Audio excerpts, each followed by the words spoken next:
Let's get to it. Let's talk about the current issue that is basically something that you're championing, which is fair government allocations for all members of parliament. Now, one thing that cannot be denied, YB, is that you are, in a lack of a better word, a principled politician.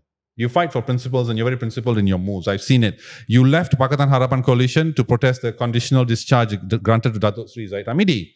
Now, as a result of this, one could argue that this could be the cause why you have yet to receive your allocations. Among that also, Muda was, I think early last year, was not invited to the first Unity Government Secretariat meeting.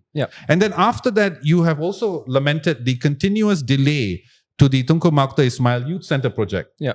And of course, recently, the DPM has announced that 2.7 million has been allocated to Muar for 60 projects. And it seems like they are sidestepping you. And because he clearly stated in that article that this is at the ministerial level, right? So sidestepping you. Have your principles hindered the progress of your party and affected the welfare of your constituency? I think first and foremost, taking a principled stance should not lead to the innocent rakyat being punished.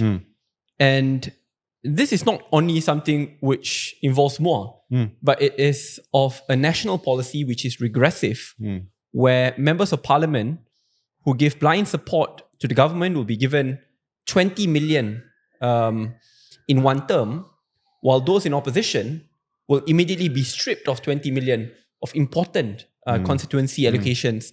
And these constituency allocations are not like, merely for development. This is for basic welfare assistance.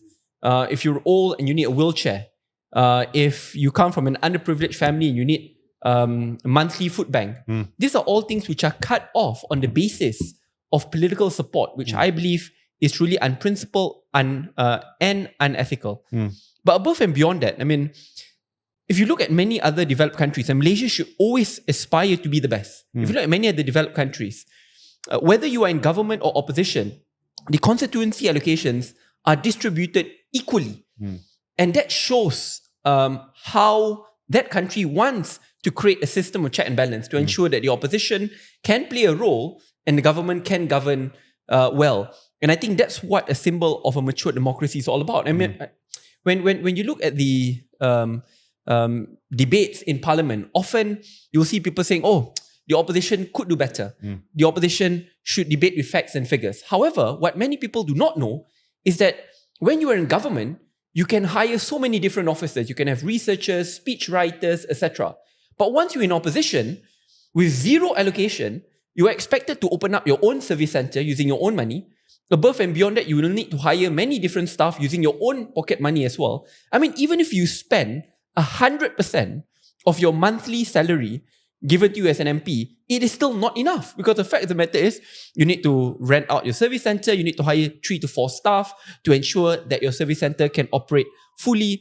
So I think in order for us to ensure that Malaysia achieves a kind of mature democracy, we need to institutionalize this change so that whoever is in government, whether it is Datuk Sri Anwar or in the future someone else, whichever party controls Putrajaya, in the end will get fairness and equity, so that in the end, the government and opposition can focus on moving forward instead of playing regressive, unethical politics. But isn't this just the nature of the beast? I mean, politics is definitely driven by personal ambition. One cannot deny that. And if somebody were in power, the ultimate goal would be to remain in power. And I mean, I'm not saying this Prime Minister, but any Prime Minister from the start, I think the only one who gave allocations was Ismail Sabri. That was the only person, right? It wouldn't be in their best interest to support opposition states or opposition constituencies, because they want those constituencies to come to them, right? I'll go step. And sorry, just one thing, maybe, is also one more thing is like, do you think that at this point in time, when you left, maybe a bit premature, because to make the reforms that you are talking about, you would need a party or more number of seats, more bargaining power. Yeah, I mean, that's a secondary point of how do we move forward? Myself and Muda, I'll answer that separately. But let's stick to the issue at hand first. I remember when I was in cabinet in 2018, 2019, then there was a discussion about what do we do with allocations. And then I remember opposition did get, it was the first time where opposition was actually allocated allocations, but not in full. But there was a bigger issue, because allocation is only about 4 million a year, but allocation to opposition states are much larger because it involves billions. For an example, for Kelantan, it was 400 million. For Terengganu, it was 1.2 billion. And for other states, like a few hundred million. So it's a huge amount, much more than allocation for MPs. And at that point in time, I vividly remember, I pushed to ensure that opposition states get their rightful allocations regardless of the parties which control the states. Because I mentioned the very basic tenet of a democratic country is that we need to acknowledge whoever has won, and whoever has won based on the mandate of the people. So when we negotiate with the Kelantan or Terengganu state government, we're not negotiating with PAS, but we're negotiating with the electorally mandated government by the people.